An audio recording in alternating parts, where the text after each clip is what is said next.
Good morning. Oh, I'm glad you talked back. My name is Marty Moore, and my gender pronouns are she and her, and I'm the Executive Director of Out Boulder County. I want to thank those of you who are able to join Michael Chifolo this morning in the learning session around pronouns. Thank you to the church for hosting Michael, and what a joy to be with you today on the celebration of 36 years. And as I understand it, the oldest church the first church in Colorado to become open and affirming. So please give it up to you in the pews here today for that.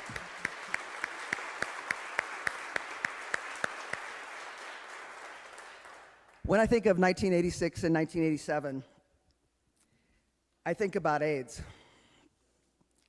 and the loss of so many gay male friends. In 1987, I was living in Houston, Texas, and every gay man I knew was dying of AIDS-related illnesses. To this day, I have very few male friends of my age.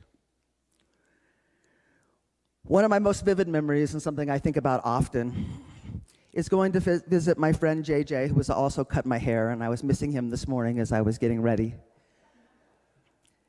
to visit him in a hospital, and I think it was called Jefferson County Hospital. He didn't have any money. He cut hair.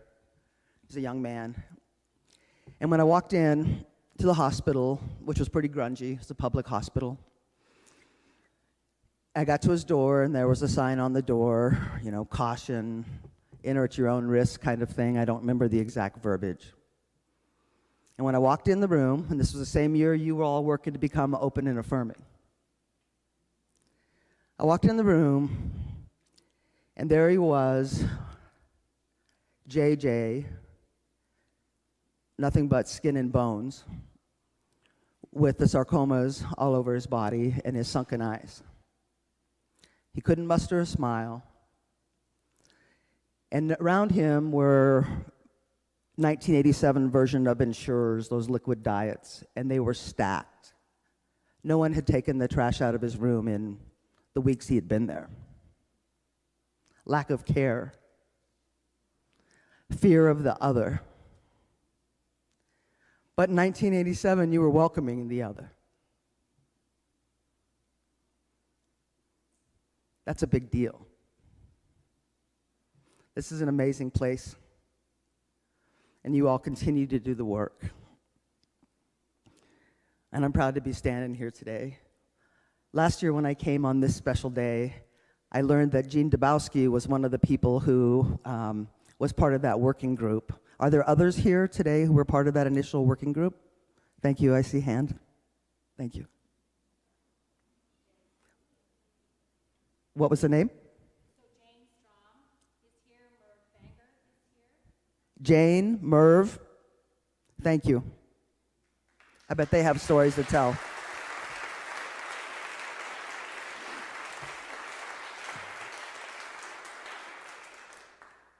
So why am I standing here in front of you today? I've never given a sermon. You'll know that when I'm done. There are a lot of wise people in this room who could be doing this, but why me and why today? I think that Chris and Linda probably invited me because they have a sense of the trouble that the LGBTQ community faces in these really difficult times. In my job, I'm challenged at most moments. In my personal life, I've got challenges, and in my work life, I have challenges. And I'm sure many of you do too. My challenge these days is not to hate, is to keep from hating the people who hate me. And so when I was asked for a scripture, the do to others as you would have them do to you, was the important piece of that scripture for me. Because I could turn around and offer the same things up. I could go to Twitter and tell you exactly what I think. And what good is that? What good is it if we cannot find a common ground? My job at Out Boulder is to find common ground. It is easy to love those who love me. It is very hard to love people who don't think I or people like me should exist, or exist in a church setting, or exist in a school, or exist in the government, or be treated with care and kindness while dying. That is our work. Our work is outside of these walls where we don't agree. Our work, my work, is to meet somebody where they are. I have a couple of instances. So the Catholic Church, the local archbishop's not a big friend of the gays. And there was something in the paper not long ago, maybe a year ago now, where they were making lists of the gay kids in the schools. And they were making lists of the gay parents, and don't just treat one parent as a parent. Can't be two gays in a family. And so we made a video, and I invited the Archbishop into conversation.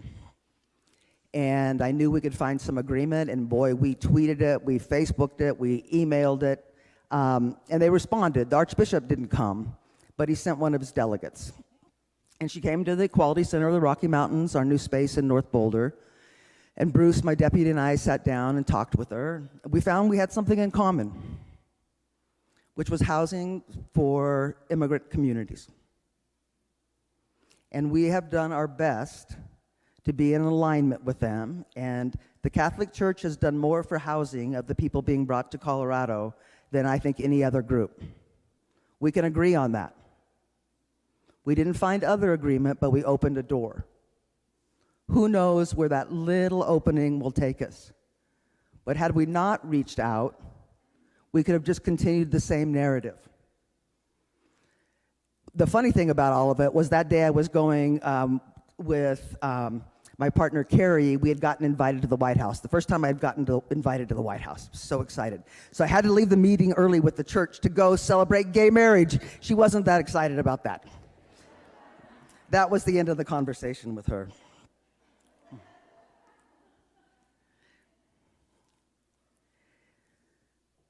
The common ground that we have is love and care for one another.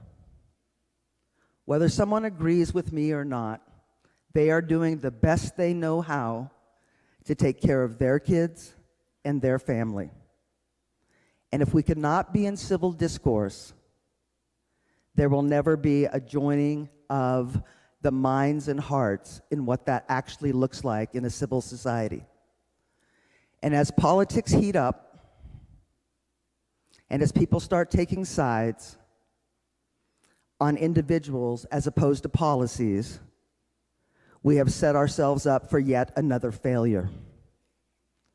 So as you and I start thinking about that and moving towards the political, which is part of life, I urge you to find the best in each candidate and find out how they align with you and your heart and your vision for our community. On a daily basis, we are called to be our better selves. Whether that be our thinking that you in the third row are sitting where I sit every week, and how dare you, or you with all the money in the world driving that new car, why aren't you doing more for the poor? We have those thoughts. What do we do with those thoughts? That is the work. There's guidance that we're given here and in other places. But I will say, do unto others as you would have them do unto you. I don't like to be laughed at. I don't like to be put down. I don't like to be thought less of. I do that to myself. I don't need any help. I'm going to share one story about the stranger, because as I think about this, I think about hospitality, which is really what we're talking about in this anniversary celebration, welcoming the stranger. And there's another story that I remember. I'd taken my brother's car. It was a 54 Chevy, and the gas gauge didn't work, that nobody told me. And I took it out, and my folks were in Castle Rock, and I drove to Denver for the evening. And as I was driving back, I ran out of gas on I-25 at Surrey Ridge. This was in the 80s. And so I walked into a neighborhood, And I knocked on a door, nobody answered. I knocked on another door. I think it was the third door, and there was a peak. And I said, I've run out of gas, I need to borrow the phone. And it was the day of the landline, so they handed the phone through the door, closed the door. I called my folks. He took the phone back and he shut the door. That's the last I ever saw of him. I'm glad he gave me a phone. What I think about when I'm in those situations is how open I can make my heart in a situation where somebody is asking for help and my responsibility to providing that help. I was a scared teenager in a weird neighborhood, and I was not welcome. There have been many places that I have not been welcome in my life. There still are. But here and now, I am welcome. I am welcome because of the work of this congregation. Thank you for having me, and thanks for all you do.